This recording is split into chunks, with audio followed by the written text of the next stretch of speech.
Today, we're digging into one of the strangest, most fascinating origin stories in all of comics, the secret history of Adam Warlock. And really, it all boils down to one simple question. How on earth does a character like this, a nameless, purpose-built monster, show up for a second and then just vanish? Only to get a complete reinvention years later as a literal, honest-to-goodness cosmic savior? It's a seriously wild ride, full of creative clashes, totally abandoned ideas, and one very, very unexpected source of inspiration. To really get it, we have to go all the way back to the beginning. So our story doesn't kick off with a hero. Not even close. It starts with this bizarre, kind of confusing debut for a being that was created for a very specific and a very evil purpose. So meet him. And that's it. That's the whole name, him. He was cooked up in the lab by this group of mad scientists who called themselves the Beehive. And their big plan? Create the prototype for a perfect new race that would, you guessed it, help them take over the world. Pretty standard supervillain playbook, right? What's truly wild is just how fast this all goes down. We get his whole origin story in one issue before he even shows up. Then, in the next issue, Fantastic Four number 67, he finally busts out of his cocoon, takes one look at the scientists who made him, decides he is not a fan, blows up their entire base, and just leaves. He just blasts off into space. The end. Or, well, that's what it looked like. So, why the super abrupt ending?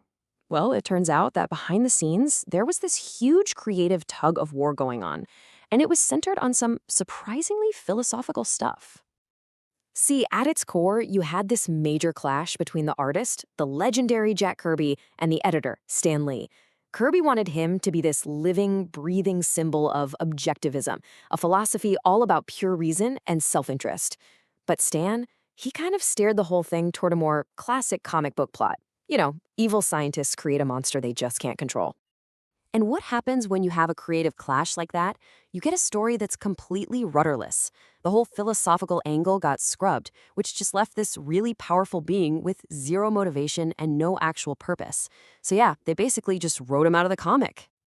He was a character completely adrift. I mean, 2 years later, he randomly pops up in a Thor comic, tries to kidnap Thor's girlfriend for reasons, loses the fight, and just flies off to wander aimlessly through space.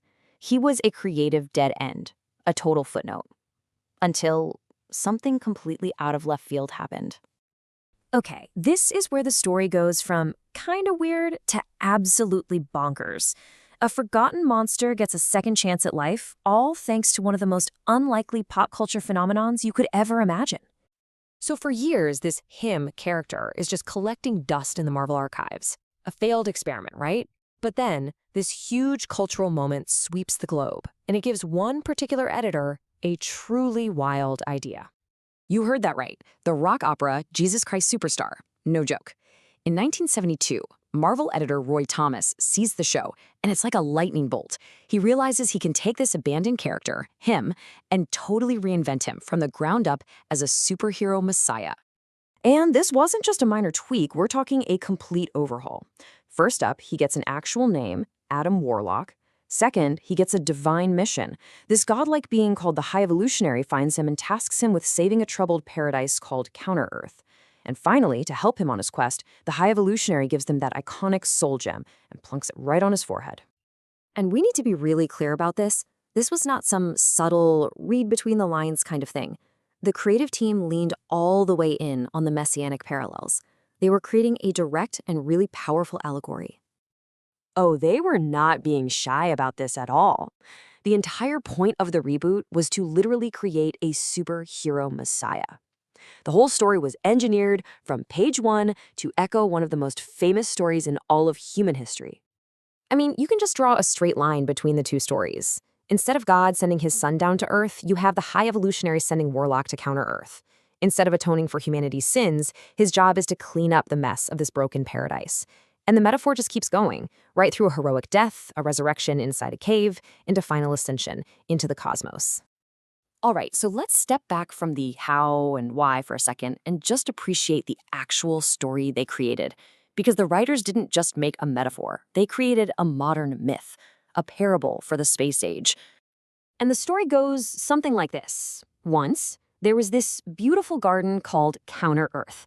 It was meant to be a perfect world, a paradise, but it had become totally corrupted by evil and conflict. So its creator, this gardener, crafted a perfect being, a seed of pure potential, and he named him Adam. And to guide him, he gave him a glowing gem, a literal piece of his own soul. Adam was sent to heal this broken garden, but he found it twisted and poisoned by a villain called the Man-Beast. And so he fought, and he suffered, and in the end, he died a completely selfless death. But from that ultimate sacrifice, a new hope was born. And from that death, Adam was reborn, more powerful than ever. He finally defeated the Man-Beast, restored the promise of paradise, and then, with his work now finished, he ascended back into the stars. And there you have it. The transformation was complete. The aimless, forgotten monster that was only known as him was gone for good, replaced by Adam Warlock, one of Marvel's most unique cosmic saviors. It's just an incredible testament to the power of one single, great, kind of crazy idea. Which really leaves you with one big question, doesn't it? It just makes you wonder, what other forgotten characters are out there just sitting on a shelf somewhere, waiting for that one bold, strange, brilliant idea to turn them into the icons of tomorrow?